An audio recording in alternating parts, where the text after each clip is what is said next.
മിഥുനം cinema നമ്മൾ കണ്ടു കഴിഞ്ഞാൽ വെറുതെ നമുക്ക് ഇരിക്കാനൊക്കത്തില്ല. ചിരിച്ച് നമ്മുടെ അടപ്പിളകി പോവും. ചിരിച്ച് ചിരിച്ച് ചിരിച്ച് ചിരിച്ച് നമ്മളൊരു വഴിക്കാകും. കണ്ടില്ലേ? ഒരു ലോകത്ത് ഇന്ന് വരെ നമ്മൾ കണ്ടിട്ടില്ല ഒരു പെണ്ണിനെ പായ്ക്കകത്ത് ചുരുട്ടി തട്ടിക്കൊണ്ട് പോകുന്ന ഒരു രംഗം. അതായത് ഇവിടെ ശിവരാമൻ എന്ന് പറയുന്ന ആളായിട്ട് അഭിനയിച്ചിരിക്കുകയാണ് ജനാർദ്ദനൻ. ശരിക്കും പറഞ്ഞാൽ അദ്ദേഹം അഭിനയിക്കുകയല്ല, ഈ സിനിമയിലങ്ങ് ജീവിക്കുകയാണ് ചെയ്യുന്നത്. ശിവരാമൻ്റെ സഹോദരിയാണ് സുലോചന. സുലോചനയായിട്ട് വേഷമിട്ടിരിക്കുന്നു നമ്മുടെ പ്രിയ സൂപ്പർ സ്റ്റാർ ഉർവശി. അപ്പോൾ സുലോചനയും സേതുമാധവൻ അതായത് മോഹൻലാലാണ് രംഗം അഭിനയിച്ച് മികവുറ്റതാക്കി മാറ്റിയിരിക്കുന്നത്. സേതുമാധവനുമായിട്ട് സ്കൂളിൽ പഠിക്കുന്ന കാലം തൊട്ടേ അവർ ഇഷ്ടത്തിലാണ്. ഇവരുടെ ബന്ധത്തിന് രണ്ട് വീട്ടുകാർക്ക് സമ്മതമാണ്. പക്ഷേ സേതുവിന് ധാരാളം ഉത്തരവാദിത്തങ്ങളുണ്ട്. ചുമലിൽ ഭാരമാണ്. വീട് നോക്കണം, അനുജത്തെ വിവാഹം കഴിപ്പിച്ച് അയക്കണം, അതുപോലെ തന്നെ വീട്ടിലെ ജ്യേഷ്ഠനും അളിയനും തമ്മിലുള്ള വഴക്ക്, കുടുംബ പ്രാരാബ്ധം മൂലം അദ്ദേഹത്തിൻ്റെ വിവാഹം നീണ്ടുപോവുകയാണ്. അപ്പോൾ അദ്ദേഹത്തിന് ഒരു ബിസ്ക്കറ്റ് കമ്പനി തുടങ്ങുവാൻ ഉദ്ദേശിക്കുന്നു.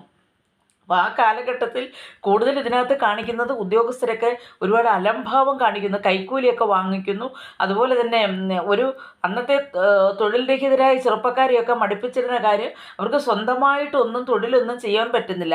ഇതിനകത്ത് സേതുമാധവൻ തന്നെ പറയുന്നുണ്ട്, ഗവൺമെൻറ് ഓർഡർ ഇറക്കും, ഇങ്ങനെയൊക്കെ ചെയ്യണം, ലോണുകളൊക്കെ സാങ്ഷനാക്കണം, ഫാക്ടറികളൊക്കെ സ്ഥാപിക്കണം. പക്ഷേ ഉദ്യോഗസ്ഥരതിന് സമ്മതിക്കുന്നില്ല എന്ന് പറയുന്ന ഒരു രംഗമുണ്ട്. അച്ഛനോട് തിക്കുറിശി സുകുമാരൻ നായരോട് പറയുന്ന ഒരു രംഗം ഇതിനകത്ത് നമുക്കത് കാണുവാനായിട്ട് സാധിക്കും. അപ്പോൾ അങ്ങനെ ഇതെല്ലാം ശരിക്കും പറഞ്ഞാൽ നമ്മളെ ഇരുത്തി ചിന്തിപ്പിക്കുന്നതും ഭയങ്കരമായി നമ്മളെ ചിരിപ്പിക്കുന്നതുമായ രംഗങ്ങളാണ് ഇതിൽ ഉള്ളത്.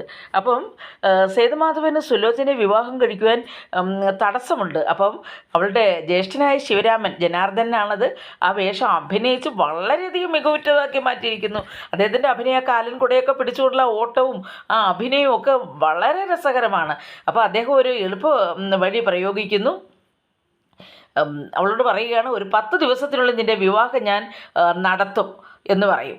അപ്പോൾ ഉടനെ അവളുടെ കൂട്ടുകാരി ശ്യാമയെ വിട്ട് സേതുമാധവൻ്റെ അടുത്ത് വിവരം ധരിപ്പിക്കും, എൻ്റെ വിവാഹം ഉടനെ നടക്കും, അതുമൂലം എന്നെ എത്രയും പെട്ടെന്ന് ഇവിടെ വന്ന് രക്ഷിച്ചുകൊണ്ട് പോകണമെന്ന് പറയും.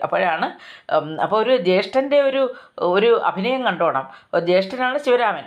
അപ്പം ഇവരിവിടെ വന്ന് രണ്ടുപേരും കൂടെ വന്ന് അവളെ തട്ടിക്കൊണ്ട് പോവുകയാണ്. അവളെ പായ്ക്കകത്ത് ചുരുട്ടി രണ്ടുപേരും കൂടെ കൊണ്ടുപോവുകയാണ്, ചുമക്കുക. അപ്പോൾ ആ മുഖമൊക്കെ മറച്ചിങ്ങനെ പോകുന്ന രംഗമൊക്കെ വളരെ രസകരമാണ്. അപ്പോൾ ഒരു ചേട്ടനായ ശിവരാമനത് മനസ്സിലായി ഇവളെ തട്ടിക്കൊണ്ട് പോവുകയാണെന്ന്.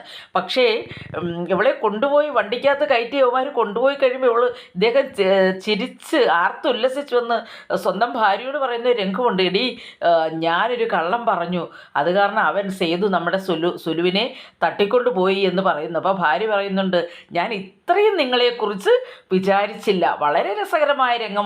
തന്മയത്വത്തോടുകൂടി അഭിനയിച്ചു.